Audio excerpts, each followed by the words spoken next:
Welcome to the World Affairs Council of San Antonio. We have a special program today, something that is very timely, very important, a lot of history involved between the countries of Armenia and Azerbaijan and the region known as Nagorno-Karabakh. We do want to let you know that we have many people from around the world tuning in. Mr. Grigoryan is joining us from Armenia, and Mr. Sassounian is joining us from California. My colleague Samantha Scory is also on hand to answer or provide questions and commentary as we move along. We have a lot of friends from around the world who are tuning in, from Armenia, Azerbaijan, and everywhere else in between, and all across the US as well. I do want to mention to our Azerbaijani friends that we will also have a program on Azerbaijan with two scholars on Friday, and that information will be coming available as soon. You are concerned about having different interpretations of what is happening,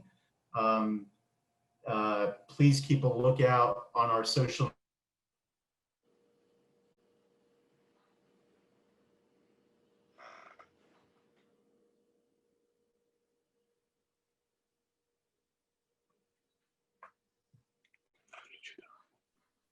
Armin.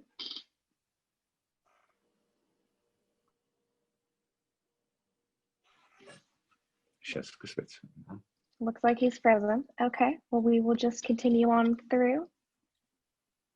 People to the governments, any derogatory or slander seen will be taken seriously, and you'll be kicked out of the Zoom. This is the only warning you're going to get. We want this to be a civil conversation, and we will ask all the questions we can. We have an allotted hour for this program, and we will make announcements as we end the program as well. So please make sure the questions are coming into the Q&A. And without further interruption, Mr. Sassounian, he was born in 1950. Sorry, I'm giving your age out, sir. In Aleppo, Syria. He has garnered the highest respect as a syndicated columnist, TV commentator, political analyst, author, producer, lecturer, human rights activist. He has served as a non-governmental delegate on the human rights at the United Nations for 10 years, and heads the Armenia Artsakh Fund, which has provided over $900 million of humanitarian assistance. Mr. Sassounian holds degrees from Columbia and an MBA from Pepperdine. He speaks 5 languages: English, Armenian, Arabic, Turkish, and French. And we are also joined by Mr. Stepan Grigoryan. He is the chairman of the board of the Analytical Center on Globalization and Regional Cooperation. He's been a former advisor to the Minister of Foreign Affairs. He's also been a former member of the National Assembly of the Republic of Armenia, which is the equivalence of their parliament. So we are really delighted to have both Mr. Sassounian and Grigoryan. And I think what we wanted to do was start off with just an introductory remark about what is happening right now.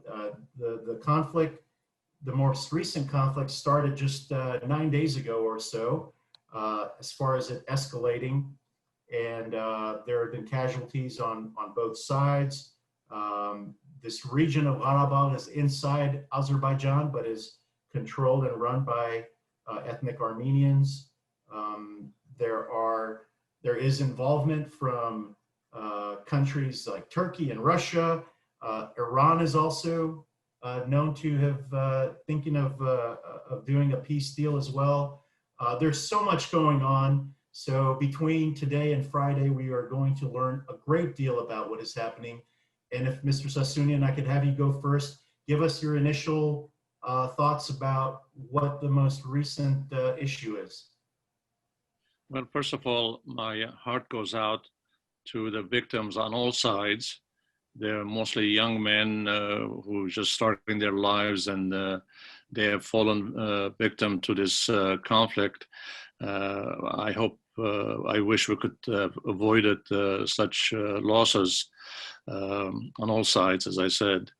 But what's happening is it's very serious and potentially can have much larger consequences for the conflicting parties, to the region, and possibly to the world beyond.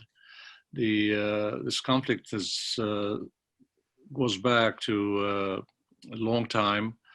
It started with Stalin giving that enclave of Nagorno-Karabakh, or as we refer to it in Armenian, Artsakh, to the Republic of Azerbaijan, the Soviet Republic of Azerbaijan. And then in 1988, as the Soviet Union was weakening, the Armenians, who always sought for self-determination, because they were the majority in that enclave,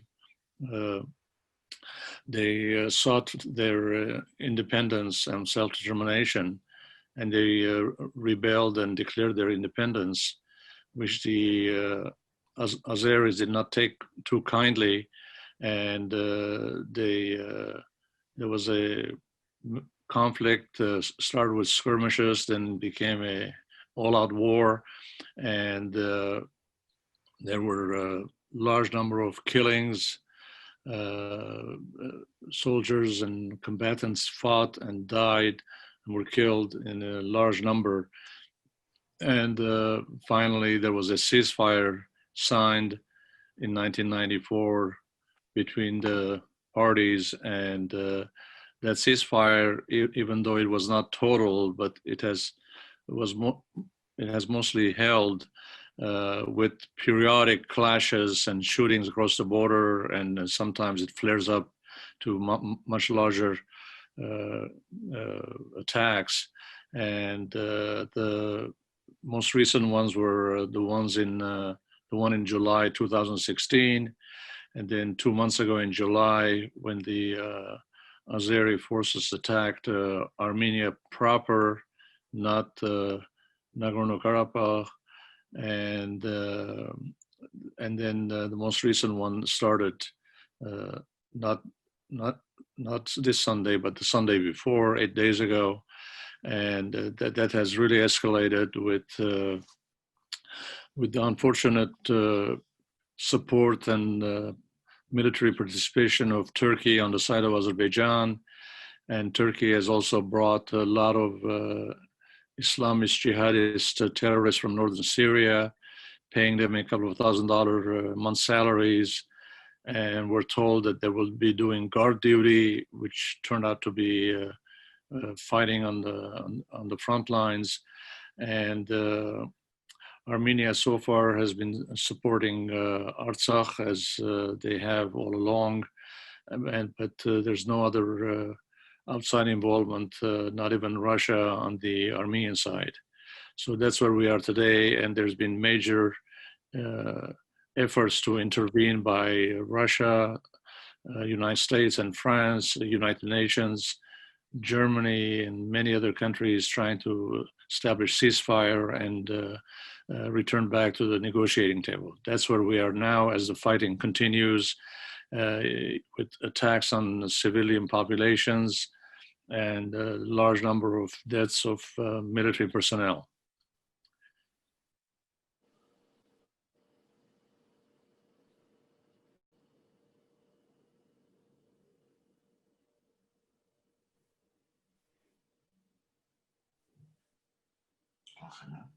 Sure. Thank you, Mr. Sassounian. Mr. Stepanin, if you could give us some opening remarks as well from your perspective in Armenia. And Mr. Grigoryan will be speaking in Armenian, and Mr. Sassounian has graciously offered to translate. I do see some questions already coming up, so bear with us and your questions will be answered or asked at least. Thank you. Mr. Babajanian, Mr. Sassounian, dear Samantha, thank you very much for this invitation and possibility to say my view, my position connecting with Artsakh issue, Nagorno-Karabakh issue. I will speak on Armenian. Ես ուզում եմ ասել, որ Ադրբեջանը սկսեց պատերազմական գործողություններ սեպտեմբերի 27-ին։ Ինչու Ադրբեջանը սկսեց։ Քանի որ ստատուս կվոն, որը կար Ղարաբաղի կոնֆլիկտում, իրենց ձեռնտու չէր։ Հայերը Արցախի զարգանում էին իրենց պետությունը, Հայաստանը աջակցում էր Արցախին, բանակցությունները Մինսկի խմբի գնում էին, բայց Ադրբեջանը մաքսիմալիստական դիրքորոշում ուներ։ Դա է պատճառը, որ Ադրբեջանը որոշեց պատերազմով լուծել այդ հարցը։ Այսօր գնում են Let me translate so I don't forget all your points. Hello to everyone. I would like to start with saying that Azerbaijan was the side that launched the attack. And why did Azerbaijan attack? Because they were not satisfied with the negotiations, with the status quo. And the Nagorno-Karabakh or Artsakh was developing, was creating its own state. And Azerbaijan attacked because they were not happy with that, and they had a maximalist position, demands from the conflict. Այսօր հիմա շարունակում են մարտական գործողություններ, Ադրբեջանը հարձակվեց Ղարաբաղի վրա, ռմբակոծում է դպրոցները, մանկապարտեզները, այսօր մենք փաստեր ունենք, սպանում է քաղաքացիական մարդկանց. Today the attacks are continuing. Azerbaijan started the attacks. They are bombing civilian targets, schools, and we have the evidence of that. Գլխավոր նպատակն է այսօրվա նպատակը Ադրբեջանի քշել հայերին Արցախից, ոչնչացնել Արցախը որպես հայկական միավոր. The primary purpose of the attack is to expel the Armenians from the enclave and to eliminate the Armenians. Ադրբեջանը չի վարում պատերազմական գործողություններ Ղարաբաղի շուրջ տարածքներում։ Ինքը վարում է ռազմական գործողություն բուն Ղարաբաղի տարածքում։ Թող մեզ չասեն, որ իրանք ուզում են ազատել այդպես կոչված տարածքներ օկուպացված Ղարաբաղի շուրջ. Azerbaijan is carrying out attacks not just on Artsakh proper, but on the surrounding areas, which is referred to as buffer zone. And they should not tell us that they are fighting against Artsakh. Ես ավարտեցի իմ ներածության խոսքը, պատրաստ եմ հարցերին պատասխանել. I have completed my introductory remarks and I'm ready to answer your questions. Thank you so much to the both of you. Mr. Sassounian, the first question is for you, and it asks about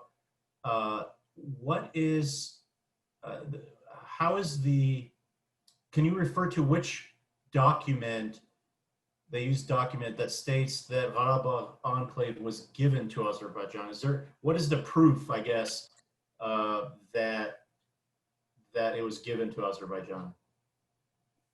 Well, that's a very commonly known fact. I don't have the Soviet document in my possession, but that's everybody knows that the Nagorno-Karabakh had different jurisdictions, different times, and the Azeri government initially agreed to give it to Armenia, and then Stalin, with the intent of winning the favor of the Turkish leaders, put Nagorno-Karabakh under the jurisdiction of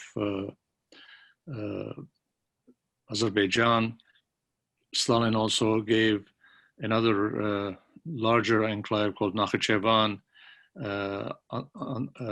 which is also Armenian territory, put it under Azerbaijan as an autonomous republic that reports to Soviet Republic of Azerbaijan. So that's the historical background in short.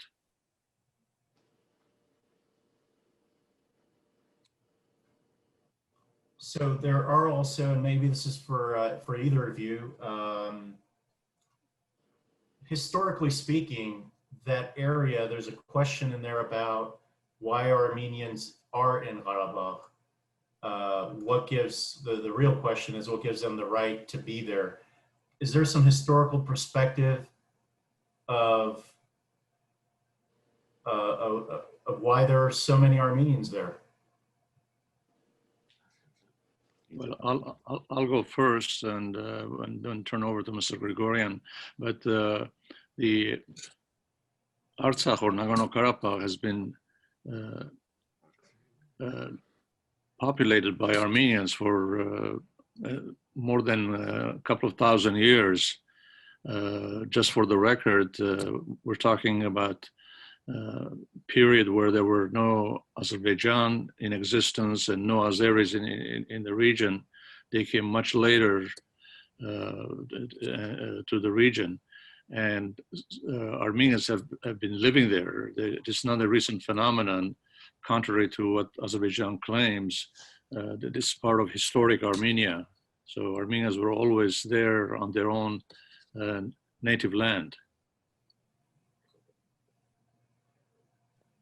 Ես կուզենայի պատասխանել այդ հարցին։ I would like to answer that question. Ուղղակի ես ուզում եմ լրացնել պարոն Սասունյանի ասածը։ Նայեք, բոլշևիկները, երբ որ տալիս էին Ղարաբաղը Ադրբեջանին, իրենք շատ լավ գիտեին, որ Ղարաբաղում ապրում է 96% հայեր։ When the Bolsheviks were giving Nagorno-Karabakh to Azerbaijan, they knew very well that 96% of the local population were Armenians. Բայց իրանք տվեցին Ադրբեջանին, որ մեր ժողովուրդները միշտ մրցակցության մեջ լինեն, որ մեր հարաբերությունները Հայաստանի ու Ադրբեջանի միջև միշտ վատը լինեն։ Հասկանում եք, իրանք ներդրեցին այդ մեխանիզմները միտումնավոր։ But they gave the region to Azerbaijan in order to have the two populations competing, to always be in conflict, and they injected that separation into the area. Ու ես ինչու չեմ անդրադառնում պատմությանը, չեմ սիրում։ Քանի որ երբ որ գալիս ես դեպի պատմական էջը, շատ անգամ խառնվում է այդ բարդ ամբողջ խնդիրը առաջ է գալիս։ Ես կողմնակից եմ Ղարաբաղի հարցը դիտել ինքնորոշման տեսանկյունից։ Սովետական միությունը փլուզվեց, Ղարաբաղում ապրում էին հայերը մեծամասնությամբ ու իրանք քվեարկեցին իօքուտ անկախությանը։ I prefer not to go into history because sometimes things get a little cloudy when you go to historical facts.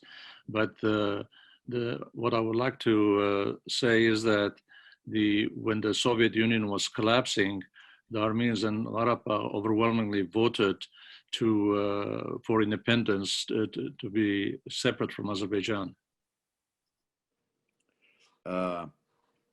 Եվ ինչն է ամենակարևորը։ Ժողովուրդների ինքնորոշման սկզբունքը ՄԱԿ-ի սկզբունքներից մեկն է։ Հասկանում եք, ՄԱԿ-ը հիմնվում է 10 սկզբունքների վրա՝ տարածքային ամբողջականության, ինքնորոշում եւ էլի 8 սկզբունքների։ Դա է պատճառը, որ ես կողմնակից եմ խոսել ու ասել, հայերը մեծամասնություն էին Ղարաբաղում, իրավունք ունեին ինքնորոշվել։ Ու այդ սկզբունքը ֆիքսվեց Մինսկի խմբի, ՀՀԿ-ի Մինսկի խմբում։ the reason I'm focusing on the concept of self-determination, because it's one of the key principles of United Nations. United Nations has 10 principles, one of which is self-determination. And this concept of self-determination, or the principle of self-determination, was approved and adopted by the OSCE Minsk Group. Yes, պատասխանեցի։ That's my answer. Samantha, did you have a question? Yeah, we've been getting a bunch of questions all submitted. I did have a few of my own anyways as well. So for me, I'm kind of just wondering, what are some of the proposed solutions that have kind of been suggested, and kind of why they've fallen through, or if they have potential? Well, they have been negotiating, the two parties, under the auspices of the OSCE Minsk Group. And these negotiations sometimes reached quite accommodating areas, and sometimes they had fell further apart. But the Armenian side insists on self-determination for the people of Nagorno-Karabakh, and Azerbaijan insists to reincorporate the enclave into Azerbaijan. That has been the major obstacle that the mediators have not been able to solve. And also the mediators have always said that their job is not to impose a solution on the parties. The parties themselves have to agree to the solution, and the mediators are only there to facilitate the negotiations. I should also add that the current Prime Minister of Armenia, Mr. Nikol Pashinyan, has repeatedly announced very fair-mindedly and objectively that whatever solution anybody comes up with, that solution has to be acceptable to the people of Nagorno-Karabakh, to the people of Armenia, and to the people of Azerbaijan. If it's a one-sided solution and the other side doesn't accept, that's not really a solution, and it will fall apart. Thank you. Mr. Grigoryan, were you answering that too? Or? Yes.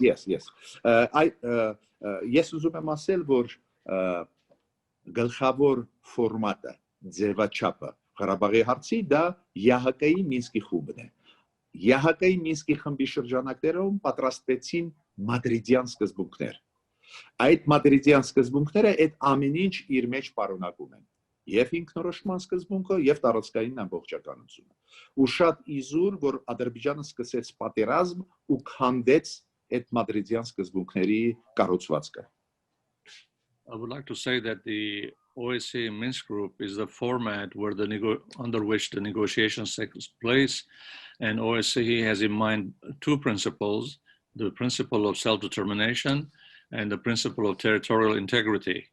And it is unfortunate that Azerbaijan started the war, which collapsed the format of the negotiations.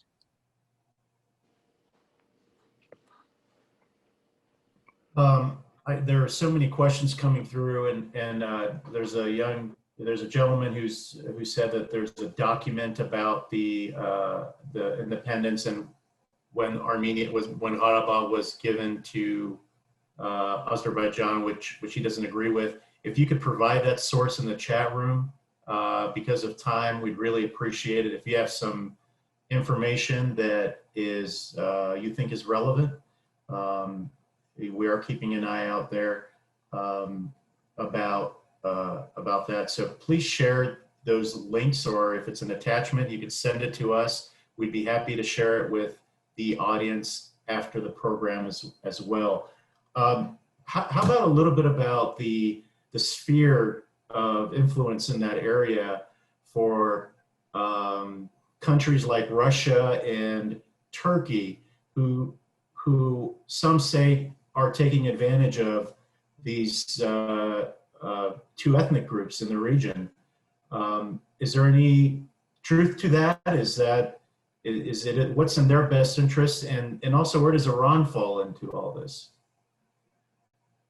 Well, in terms of Russia, Russia has always looked at the Caucasus as its own sphere of influence, going back to centuries. And of course, Armenia, Azerbaijan were both Soviet republics, part of the Soviet Union. And after the collapse of Soviet Union, the Russian government has had a tremendous influence in the region, particularly on Armenia, but also as a strategic ally of Russia. But also Russia has maintained close relationship with President of Azerbaijan, Mr. Aliyev, and has had a very friendly relationship. But furthermore, it has sold to Russia billions of dollars of sophisticated weapons, military jets and missiles. It has also contributed and sold some military hardware to Armenia. So basically, everybody recognizes that region under the Russian sphere of influence. Now, Turkey also has its own legitimate interest in the area because both Azerbaijan and Turkish people are of Turkic origin. They speak a similar dialect with some variation of Turkish. They're both Islamic nations, even though Turkey is Sunni faith and Azeris are Shia. And Turkey has always expressed its support. It has even said that Turkey is the big brother, Azerbaijan is the junior brother. And they also have coined a slogan, two nations, meaning Azerbaijan and Turkey, but one people, the Turkic people. But it's, in terms of Iran, Iran has always maintained a very position of positive neutrality. They have not interfered in the conflict except to offer their mediating services, which has not been taken up by anyone else because the established group that the UN and the European Union and everybody around the world and the major powers consider as the only legitimate mediating group is the OSCE Minsk group. So Iran recently, a couple of days ago, again, it announced its offer of mediating and said that it had a plan that can be put on the table for resolving the conflict. But we'll come in more detail later, but the part that's new to this particular conflict, as opposed to past clashes, is that the government of Turkey has brought in several hundred, or according to some reports, several thousand, up to 4,000 Islamist jihadist terrorists from northern Syria that were fighting against the Syrian regime and supported by Turkey. And many of these fighters have said in their interviews with the Western press that they have no funds, no income to live on. The fighting in Syria has died down, and they were interested in making a couple of $1,000s a month income to support their families. So they were brought in by Turkey to Azerbaijan. They were brought in as guards, security guards, but that's what they were told. And now they find themselves on the front line, and many of them have been killed. These are mercenaries. This issue does not really interest them. They're not enthusiastic to fight there, and they're fighting just for the money. And we know that people fighting for money, they're not as enthusiastic and supportive of a cause as if you're defending your own homeland. And so unfortunately, many of them are being killed. And Russia has expressed its concern about this terrorists coming in. So has Iran, because they're close to the Iranian border. And so has the United States and several other European countries.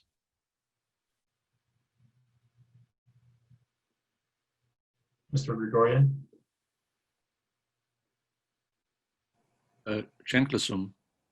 We can't hear anything. Ես ուզում եմ ասել, որ առաջի անգամը, որ պատերազմական գործողությունների ժամանակ Ադրբեջանի եւ Լեռնային Ղարաբաղի միջև, Ադրբեջանի ու Հայաստանի միջև, առաջի անգամը, որ Թուրքիան ուղղակիորեն միջամտեց։ Թուրքիան պատերազմում է Ադրբեջանի հետ մեր դեմ։ Այսօր մենք դա տեսնում ենք։ То есть առաջի անգամը, որ Թուրքիան ուղղակիորեն հարձակվում է Ադրբեջանի հետ միասին Ղարաբաղի վրա եւ Հայաստանի վրա։ I must say that this is the first time that Turkey is directly participating in the war. Turkey is on the side of Azerbaijan, and for the first time, it's together with Azerbaijan, it's attacking on Nagorno-Karabakh. Առաջի անգամ է, որ Թուրքիան էքստրեմիստական խմբեր բերում է տարածաշրջան, բերում է Ադրբեջան մեր դեմ կռվելու համար։ It's the first time that Turkey is bringing extremist fighters or elements to the region in order to fight against Armenians. Ու նայեք, Թուրքիան մտավ Հարավային Կովկաս, բայց ոչ մի ռեակցիա մենք չենք տեսնում Ռուսաստանից։ Ռուսաստանը չի աջակցում Հայաստանին։ As Turkey has interfered in the fighting, has joined the fighting in the Nagorno-Karabakh conflict, but we don't see Russia anywhere. Russia is not a participant in the fighting. Ու շատ զարմանալի է։ Մենք Ռուսաստանի հետ միասնական անվտանգության համակարգում ենք։ Ադրբեջանը ոչ միայն ռմբակոծում է Ղարաբաղը, նաև ռմբակոծում է Հայաստանը։ Ու ոչ մի ձայն մենք Ռուսաստանից չենք լսում։ We have a security treaty with Armenia, a security treaty with Russia, and Azerbaijan and Turkey are bombarding not only Nagorno-Karabakh, but also the territory of the Republic of Armenia proper, and we don't hear a single word from Russia. Զարմանալի է, տպավորություն է, որ Ռուսաստանը դուրս է գալիս Հարավային Կովկասից։ It is surprising that Russia is coming out of the southern Caucasus. Ու ես համաձայն եմ, որ Իրանը բավական հավասարակշռված դիրքորոշում ունի Ղարաբաղի կոնֆլիկտի հարցում։ And I agree that Iran has quite a balanced approach regarding the Nagorno-Karabakh issue. Yes, պատասխանեցի։ There are, thank you for all the questions coming through. Very lively discussion. And like I said earlier, we're not going to be able to get to all of them out of respect for everyone's time, but we will certainly get to as many as we can. We will also share contacts after the program so that if you want to personally have your questions answered, it's important to have that dialogue. One of the questions, Mr. Sassounian, is, well, there are a couple of, one is, as far as the international community is concerned, they haven't recognized the territory as an independent entity. What is their rationale for keeping for not agreeing with basically the ethnic Armenians in that area that it is they're autonomous? Well, if you look at many other cases in recent decades where particular ethnic groups have declared their autonomy or independence or self-determination, whatever you want to call it, the international community, especially the Western powers, and much larger than that, that they have accepted the recognition of that region as of any one of those regions as an independent state, and they have joined the UN and they've been recognized by the major powers. But because of the conflict in the region between Azerbaijan and Armenia, none of the major powers have interest in recognizing the independence of Nagorno-Karabakh. On the contrary, they've as I mentioned before, Russia, France, and United States are in the Minsk group of negotiators. So they try to mediate and have the parties come to a solution themselves, because if they recognize the independence, there won't be much left to negotiate between the two sides. And Armenia itself has been very careful in recognizing the independence of Nagorno-Karabakh or the region joining Armenia proper, in order not to undermine the negotiating process. But Armenia has, the previous Armenian government has declared that if Azerbaijan unleashes a major war against Nagorno-Karabakh, Armenia may be forced to recognize Nagorno-Karabakh's independence. And as we know, a year ago, the new Prime Minister of Armenia, Mr. Pashinyan, when he was visiting Nagorno-Karabakh, he made a declaration saying, Nagorno-Karabakh is Armenia, period, which gave rise to many interpretations around the world. And a week ago, when Prime Minister Pashinyan was addressing the Armenian parliament, he was asked, what is Armenia's position on recognizing Nagorno-Karabakh's independence? And he said, this is something that's on the table. We have to consider it, review it, and consider the various aspects. And then, so still being very cautious, because he knows that once that announcement is made, that will throw a monkey wrench into the negotiations and surprise the major negotiating parties. Mr. Grigoryan? Yes, լրացնելու բան չունեմ. Okay. I have nothing to add.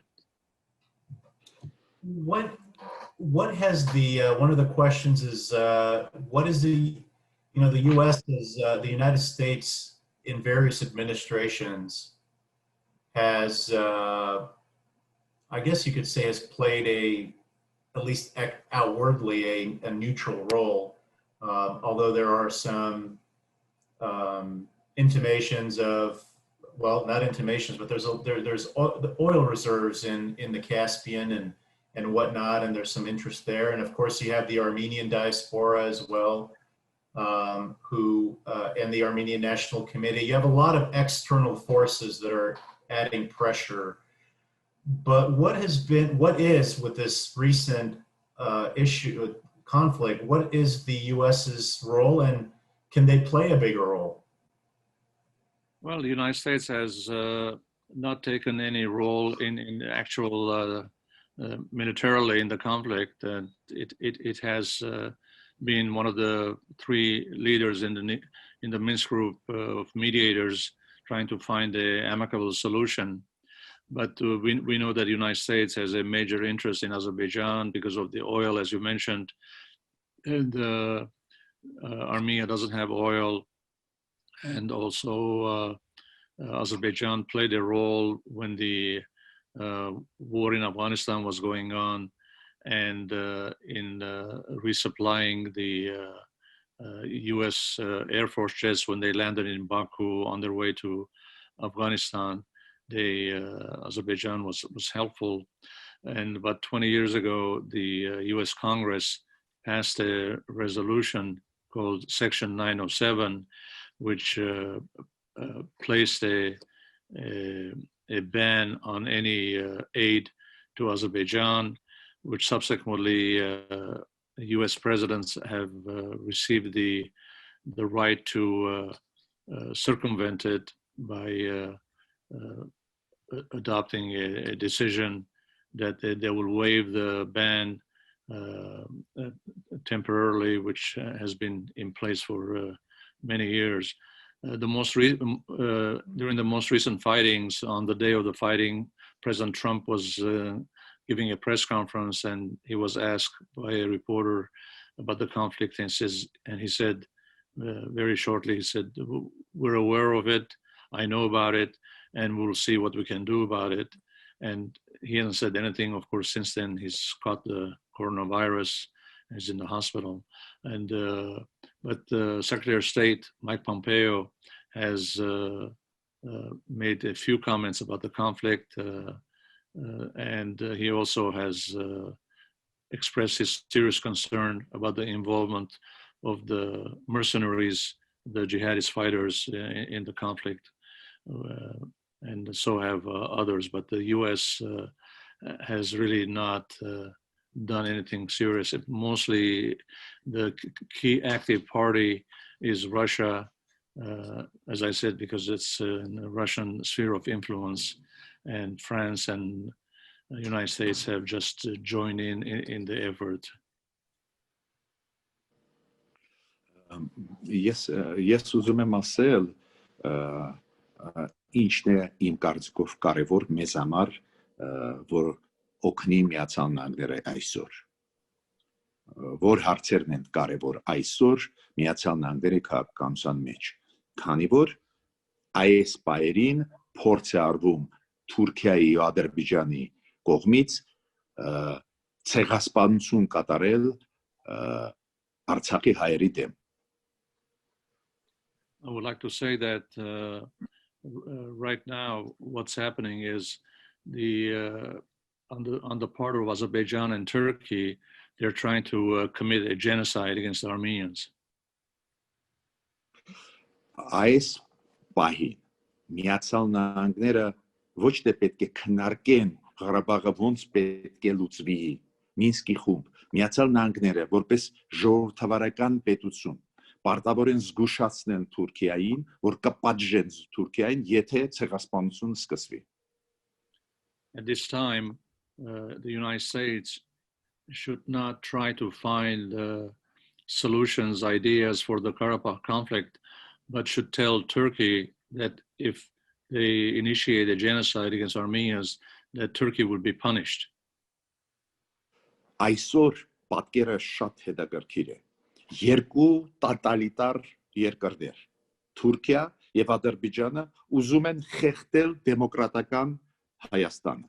Դա պարզ երևում է. Ուզում են խեղդել դեմոկրատական Հայաստանը. Today the picture is very clear. Two totalitarian states, the Republic of Turkey and Republic of Azerbaijan, and they're trying to choke the people of Armenia. Ու ես համոզված եմ, որ ժողովրդավարական պետություններ համակարգեր չպետք է լարեն. And I believe that democratic states systems should not remain silent. Ես ավարտեցի. Thank you both, Mr. Sassounian and Grigoryan. We have about 10 minutes left, and we're going to use up. We have a lot of questions coming, a lot of heated conversations taking place. Thank you, Samantha, for facilitating those questions. Look, we're not going to get to all of it, and there's a lot of questions, reporting, and whatnot. I will tell our friends who are viewing this, who have concerns, that we will also have Dr. Bagarov and Dr. Askarov on Friday, so that you could tune in, and Samantha will put that link in the registration if you care to do that. We want to provide that, and we will also be asking questions of them, similar questions. One of the things, Mr. Sassounian, that is coming up, or two items, if you guys could comment on. One is, I read a report in the U.S. News World Report about the Syrian mercenaries. Is there some solid evidence that there are Syrian mercenaries or Syrians assisting? Why would they go across the region all the way to Azerbaijan to help? And then a second question has to do with, I'm not familiar with this, maybe you guys could educate us, is Article 7 of the Helsinki Final Act. There's a question about territorial integrity in there. Take either one first. But I will answer the part about the terrorists. It is very unfortunate to have Turkey and Azerbaijan inject terrorists into this conflict as an external force or side. These terrorists have been supported, armed, trained by Turkey for many years.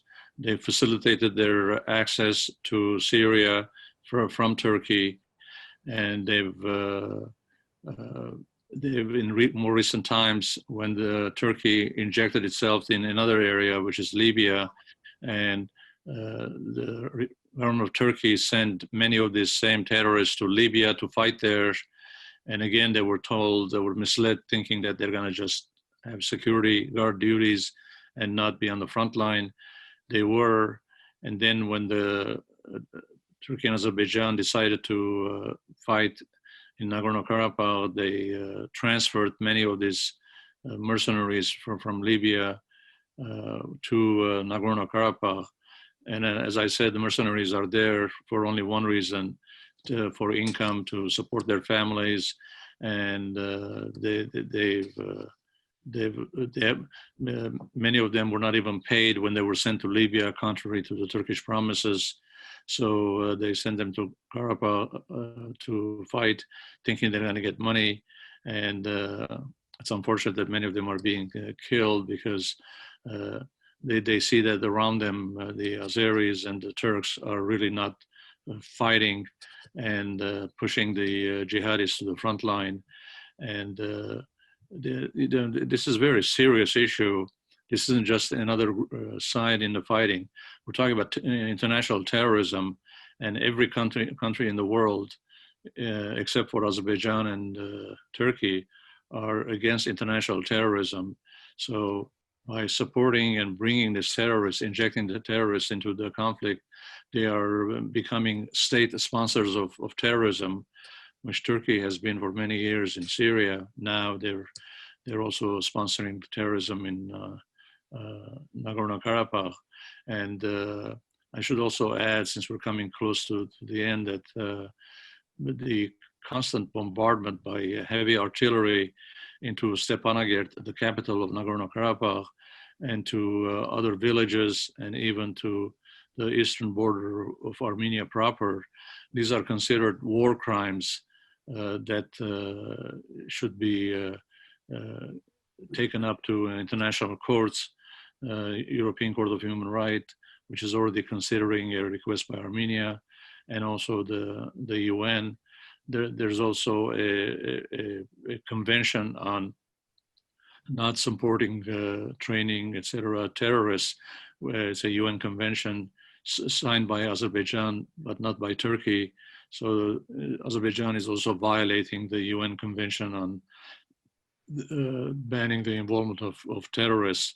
So these are very serious issues of firing indiscriminately on innocent civilians, not the military, and injecting terrorists into the conflict. Ես ուզում եմ նաև լրացնել պարոն Սասունյանին համաձայն լինելով իր գնահատականների հետ։ Ուրեմն ի պաշտոն է Ֆրանսիայի նախագահան հաստատեց, որ Ֆրանսիան ֆիքսեց սիրիական էքստրեմիստերին Ադրբեջանում, Ռուսաստանի արտգործնախարարությունը հաստատեց, բայց ինձ համար կարևոր է այն, որ այդ սիրիացի վարձկանների անունները, ազգանունները, ֆոտոները շատերինը կան, որոնք ֆիքսված են տարբեր միջազգային իրավապաշտպան կազմակերպություններով։ The president of France, Emmanuel Macron, officially announced that he has evidence of mercenaries recruited by Turkey in the fighting in Nagorno-Karabakh. So has the foreign minister of Russia, Lavrov, has announced that. There are also a lot of the pictures and the biographies, fights, the facts about the fighters on the websites of international human rights organizations. Yes, պատասխանեցի։ Well, believe it or not, it has already been about an hour. Before we close, I do have two more questions. You know, the World Affairs Council we have in San Antonio, in fact, we don't have as many members as compared to other councils of Armenians and Azerbaijanis. We mostly have other ethnicities who are members of our World Affairs Council who may not know about Armenia and Azerbaijan, and sometimes they don't even know their countries at times. What, for people who are concerned with the international arena, what does this conflict mean to everyday people in the US who are hearing this conflict? Well, just as a human being, it is very tragic and unfortunate that people are being killed, as I said, on all sides. My heart goes out, and there should not be such conflicts and such attacks, especially on civilians. And just as a human being, you know, regardless of what's ethnicity, what side anybody is, whether they belong to the same groups or they're just others, everyone cares about the human lives and human losses. And also there's a danger of the conflict getting out of control and involving Russia and Iran. And already we know that Turkey is involved, and the jihadist mercenaries are involved. And the sooner the conflict stops, the better off is everybody, regardless of who they are.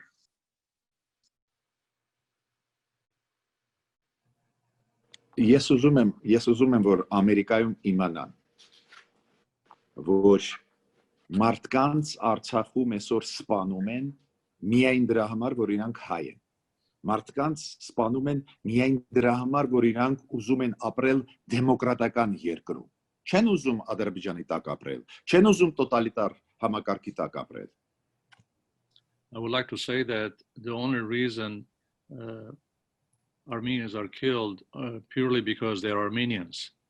And these people, they do not want to live under a totalitarian regime. They want to live in a democratic state. I have one final question that, since most of the questions came from the audience, I have one myself to end it all on a positive note, if it's possible. You know, we just putting on this program, we got a lot of pushback from the Azerbaijani community nationwide, and we are letting you know, if you're watching, that we are also having a program with two individuals representing Azerbaijan, Dr. Bagharov and Dr. Eskarov, who will join us on Friday at 12, and that link can be found in the chat room. But what would you say, Mr. Sassounian and Mr. Grigoryan? You have a lot of youth. You know, the youth is they did a lot of things in the Middle East with the uprising. Armenia had its revolution. A lot of young people involved, and a lot of young people who are watching. What message do you have, not to the government, but as far as to people? Both to Armenians and to Azeris who are watching today?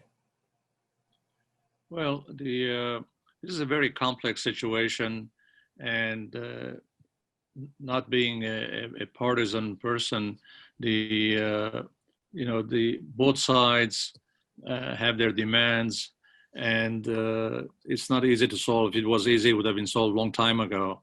So we understand, appreciate the complexity of the issue, and they keep negotiating, and they need to negotiate on a basis of goodwill and not under the threat of war and attacks. I've always said in my articles that Armenia should declare publicly that it is unacceptable to Armenia and to the international community to have to sit at the negotiating table while one of the parties is holding a gun to your head. You cannot fight and talk at the same time, one or the other, and hopefully is talk and negotiating peacefully and not, as we know, President Ali of Azerbaijan has constantly, almost on a daily basis threatens military attacks, and finally he kept his word and attacked Nagorno-Karabakh and Armenia. But you cannot have a proper negotiating atmosphere by one of the sides constantly threatening to attack you and kill you. So we need to bring down the temperature, where everybody needs to calm down a little bit, and we definitely don't want any ill will between the Armenian and Azerbaijani communities in the United States or in any other country. We're trying to limit the conflict to the region, and even there we want to bring down the temperature so that people can negotiate and arrive at a mutually acceptable solution. It's not easy. That's why it's taken so long. But there are many conflicts that have gone even longer than this one, like the Palestinian and Israeli issue and some others. But hopefully we will all calm down, and young people deserve to live their lives. They're full of hopes and dreams, and it's so tragic when their life is cut short at the age of 20 or so, and nobody deserves this from any side.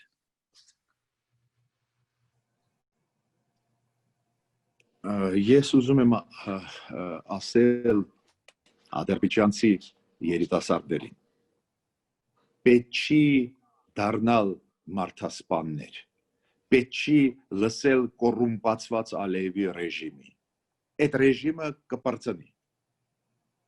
I would like to say to the young men in Azerbaijan that they should not become murderers.